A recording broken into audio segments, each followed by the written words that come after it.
வணக்கம். இன்றைக்கி நம்ம பார்க்க போகிற சமையல் ஒரு அருமையான கடையில் வாங்கி சாப்பிட்ற மாதிரியே அதே டேஸ்ட்டில் ஒரு இட்லி பொடி எப்படி செய்யலாங்கிறத பார்க்கலாம். ஒரு பேன் எடுத்துக்கலாம். இதில் பார்த்திங்கன்னா 1 டீஸ்பூன் அளவுக்கு எண்ணெய் விட்டுருக்கேன். எண்ணெய் சூடாகட்டும். எண்ணெய் நல்லா சூடானதும் அடுப்பு குறைச்சி வச்சுருங்க. குறைச்சி வச்சுட்டு நல்லா 15லேருந்து ஒரு 20 வரமிளகா சேர்த்துக்கலாம். உங்களோட காரத்துக்கு தகுந்த மாதிரி சேர்த்துக்கோங்க. காரம் நிறைய பிடிக்குன்னா இன்னும் கூட நீங்கள் சேர்த்துக்கலாம். இதை நல்லா வறுத்து எடுத்துக்கலாம். வரமிளகா நல்லா வறுபட்டுருச்சு. வேறு பிளேட்டுக்கு மாற்றிக்கலாம். இப்போ இதில் ஒரு 5 பல் பூண்டு தட்டி வச்சுருக்கேன். தோலோடு தட்டி வச்சுருக்கேன். அதை சேர்த்துக்கலாம்.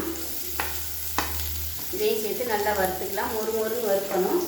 இது கூடவே ஒரு கொத்து கருவேப்பிலையும் சேர்த்து வறுத்துக்கலாம். அடுப்பு நல்லா குறைச்சி வச்சுக்கோங்க. பூண்டு லேசாக வறுபட ஆரம்பிக்கும் போது 1/2 கப் அளவுக்கு கடலைப்பருப்பு சேர்த்துக்கலாம். ஏதாவது ஒரு டம்ளர் எடுத்துக்கோங்க. கப்போ டம்ளரோ எதாவது எடுத்துக்கோங்க. அதில் 1/2 கப்பு கடலைப்பருப்பு எடுத்துருக்கேன். உளுந்து 1 கப் எடுத்துருக்கேன். இந்த கடலைப்பருப்பை நல்லா வறுத்துக்கலாம். கிராம் கணக்கில் சொல்கிறதுனா 100 கிராம் உளுந்து எடுத்திங்கன்னா 50 கிராம் கடலைப்பருப்பு எடுத்துக்கோங்க. சரியான அளவாக இருக்கும். நல்லா பொன்னிறமாக கடலைப்பருப்பு வறுபடணும்.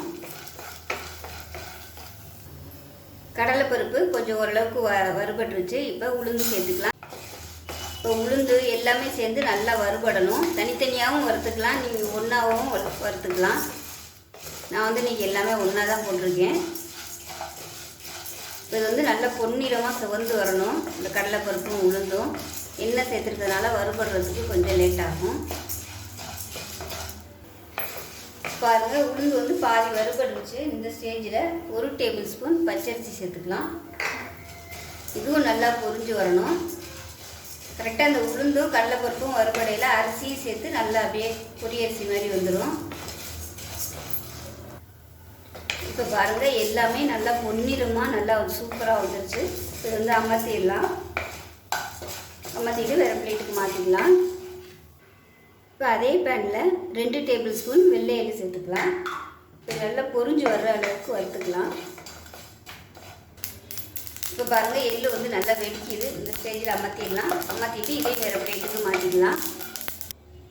இப்போ பாருங்கள், எல்லாமே ஒரு பிளேட்டில் கொட்டிட்டேன். இப்போ இது ஆறட்டும். இப்போ இது எல்லாமே நல்லா ஆறிடுச்சு. இதில் ஒரு 1/4 டீஸ்பூன் போல் பெருங்காயத்தூள் சேர்த்துக்கலாம்.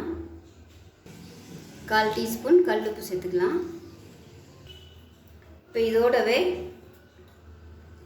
1 டேபிள் ஸ்பூன் வீட்டில் அரைச்ச சாம்பார் தூள் சேர்த்துக்கலாம். இப்போ இது எல்லாத்தையுமே நல்லா அரைச்சிட்டு வந்துட்டு பார்க்கலாம்.